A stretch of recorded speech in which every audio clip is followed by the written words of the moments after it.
Assalamualaikum warahmatullahi wabarakatuh. Selamat sore dan di tengah hujan deras di Bandung, mudah-mudahan hati dan pikiran kita dingin, ya. Mudah-mudahan semuanya. Jadi saya awali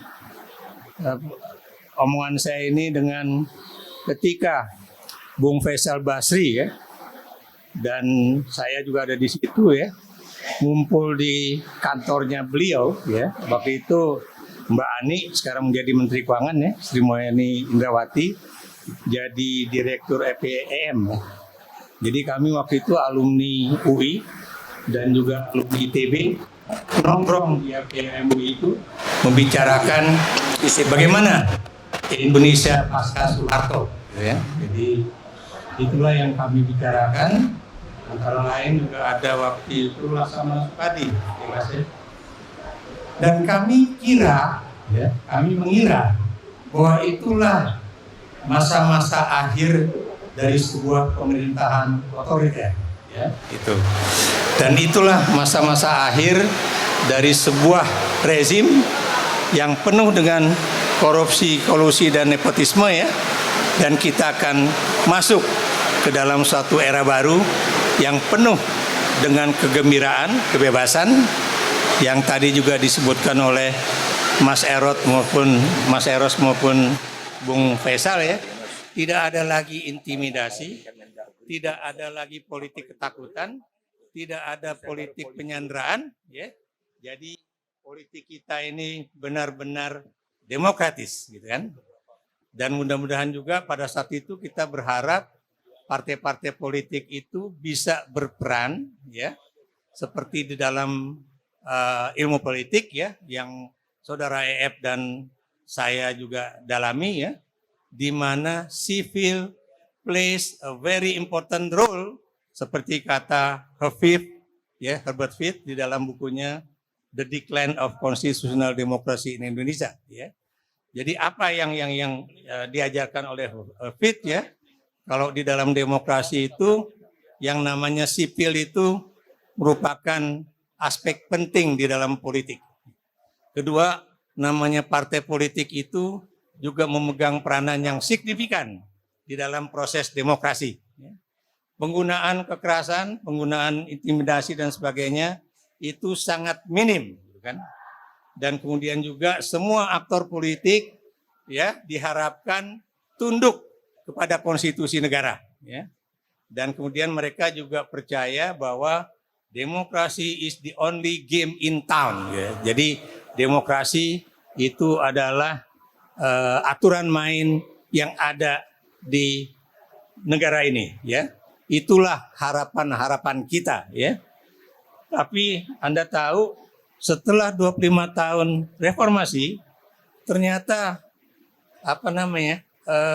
tren politik Indonesia itu beralih ke era sebelum reformasi, ya, sebelum 21 Mei 1998, gitu kan.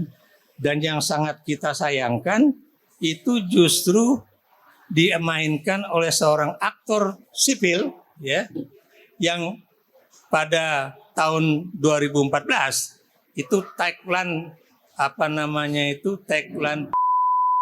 itu adalah Jokowi adalah kita, ya. Jadi dia itu sama kayak kita, rakyat biasa, sama kayak kita adalah orang-orang yang berharap bahwa kita akan maju ke dalam suatu masa di mana pendapatan ekonomi Indonesia,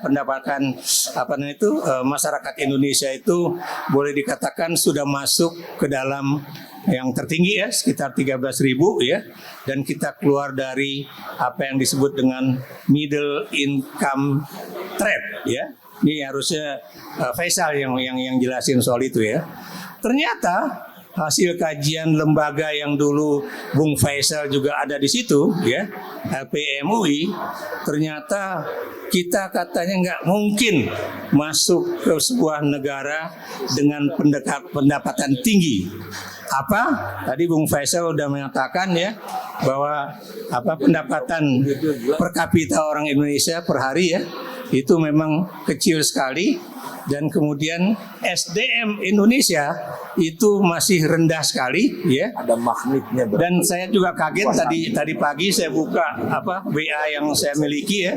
Ternyata kalau Anda mau tahu, IQ orang Indonesia dibandingkan dengan 10 negara ASEAN yang lain, jadi ada 11 Asia Tenggara, ternyata IQ orang Indonesia itu terendah, nomor 11, ya.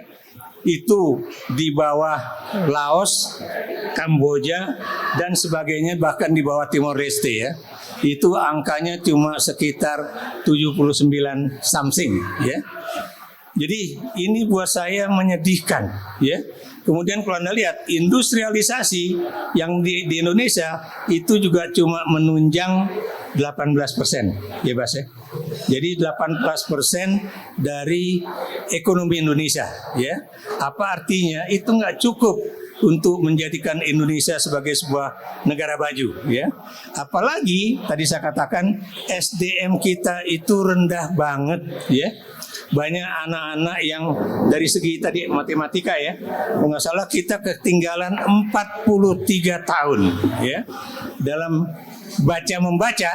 Ternyata anak-anak Indonesia itu juga ketinggalan 73 tahun. Kalau nggak percaya, lihat hasil kajian LPEM UI, ya. Apa artinya itu? Itu berarti selama 25 tahun reformasi tidak terdapat suatu peningkatan dalam dalam SDM di Republik Indonesia ini, ya.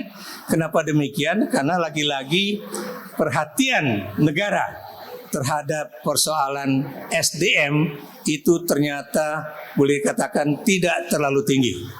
Kalau saya ingin menjadi pembanding, ya, ketika Bung Faisal dan saya masuk UI tahun yang sama 78, ya, itu kita bayar kuliah itu cuma 15.000 satu semester, ya, 15.000 satu semester. Tapi kalau untuk tahun pertama, jadi Faisal sama saya itu bayar 60.000 karena yang 30.000 itu untuk jaket kuning, untuk mapram dan sebagainya dan sebagainya. Jadi yang 30.000 itu untuk bayar kuliah selama 1 tahun, ya. Anda bisa bayangkan sekarang nih sekitar berapa tuh? Sekitar 2010 tuh berapa tuh sekarang? 13 tahun yang lalu itu anak saya masuk UI bukan melalui UMPTN tapi melalui SIMAK UI, itu bayar kuliahnya itu cuma beda 1 juta, ya. Jadi yang regional itu 5 juta untuk ilmu sosial, ya, dan kemudian yang masuk lewat jalur SIMAK itu 6 juta. Bedanya dikit. Sekarang kalau Anda lihat, ya, kalau Anda masuk baik itu UI, Unpad, ITB, UGM dan sebagainya melalui jalur independen, Anda bisa bayangkan jor-jorannya itu Anda harus bayar uang pembangunan gedung, ya, istilahnya antara 20 sampai 120 juta, ya. Apalagi untuk ilmu kedokteran. Jadi di sinilah bedanya bagaimana maksud saya perhatian pemerintah dalam bidang SDM, ya. Apa yang saya katakan, ya, terlepas dari Soeharto itu adalah suatu rezim militer, tapi masih ada perhatian dari pemerintah pada saat itu untuk membuat bayaran sekolah, bayaran kuliah untuk universitas negeri itu pada tingkatan yang terendah, ya. Bahkan dulu ada juga teman-teman juga dapat beasiswa, termasuk saya, ya. Saya beasiswa dari Dikti, nggak gede sih, sebulan tuh cuma 15.000, tapi kalau dikalikan 12, Anda bisa kalikan, ya. Jadi cukup besar, cukuplah untuk kami kuliah, ya. 12. Berapa? 12. Apanya? Dapatnya? Beasiswa saya dapatnya 15.000. Jadi kalau 6 bulan itu saya dapat 90.000 dan ngambilnya itu di BRI dekat Masjid Mutia di Menteng. Jadi ini, dan kalau Anda lihat ya, kita bicara digitalisasi, bicara mengenai anak-anak muda harus menguasai digital ya. Tapi Anda perhatikan, nanti biar Faisal Basri jawab ya. Apakah benar digitalisasi di pemerintahan itu sudah berjalan dengan baik di tingkat pusat, daerah sampai ke tingkat yang terendah. Kenapa demikian? Karena digitalisasi atau e-government itu adalah satu kata kunci untuk mengurangi korupsi. Benar nggak, Sah? Ya. Jadi itu ternyata belum berjalan dengan baik, ya. Bahkan kemarin ada berita itu yang namanya DPT dari rakyat Indonesia yang jumlahnya 204 juta itu ternyata bocor. Jadi Anda bisa bayangkan ya. Jadi di sini menunjukkan digitalisasi itu tidak berjalan dengan baik ya. Jadi ini jangan, kalau Anda perhatikan ya, hari ini juga ada terjadi suatu berita besar-besaran yang tadi Mas Eros itu bicara mengenai anggaran buat IKN ya. Ternyata anggaran buat pembangunan IKN itu ditentukan sama 5 konglomerat besar ya. Di berapa hari kemudian, Kamis kalau nggak salah ya, mereka bertemu untuk menentukan siapa yang akan mengeluarkan uang untuk kemudian berbagi untuk pembangunan IKN yang tahap awal ya. Dan lagi-lagi kalau ada paslon yang mengatakan kami akan memberikan makan siang supaya anak-anak Indonesia katanya nggak stunting, itu kalau nggak salah angkanya itu berapa ya? 2,2 T satu bulan, satu minggu, satu hari ya? Hah? Berapa? Setahun 1,2 T. Jadi Anda bisa bayangkan angka itu belum tentu murni segitu ya. Apalagi Anda tahu untuk kawasan Depok aja itu ternyata masih mereka lebih banyak dapat karbohidrat ketimbang dapat protein. Jadi ini yang ingin saya katakan ya. Jadi biaya itu kalau misalnya dipakai untuk mengembangkan supaya UKM itu bisa bekerja, supaya rakyat tidak tangan di bawah terus tapi tangan di atas, supaya rakyat itu punya harga diri ya, itu ternyata tidak tercapai. Yang terjadi adalah rakyat dibiarkan tidak berdaya, supaya apa-apa selalu menunggu pemerintah ngasih BLT, ngasih bantuan sembako, apalagi di masa-masa pemilu yang sekarang ada ya. Jadi Anda bisa bayangkan seperti itu. Dan mudah-mudahan ini bisa membuka mata kita semua buat saya ya. Mari kita rebut kembali kedaulatan rakyat ya. Mari kita kembalikan demokrasi ke relnya supaya pada 2024 ini benar-benar konsolidasi bisa berlanjut, dan pada 2045 itu benar-benar demokrasi substansial bisa kita jalankan. Otherwise, biaya politik itu akan menjadi pengeluaran utama dari partai-partai politik dan juga calon-calon kepala daerah maupun presiden dan wakil presiden, dan juga untuk menjadi caleg ya.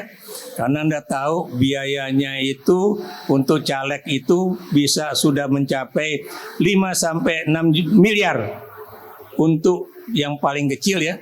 Apalagi untuk presiden itu angkanya udah sampai triliunan rupiah. Jadi kalau nggak ada lagi yang namanya politik uang, itu berarti kita akan bisa menggunakan uang itu untuk biaya pendidikan, untuk menjadikan rakyat itu bekerja, untuk menjadikan anak-anak Indonesia itu semakin pintar. Jadi itu saja yang bisa saya sampaikan. Terima kasih. Wassalamualaikum warahmatullahi wabarakatuh.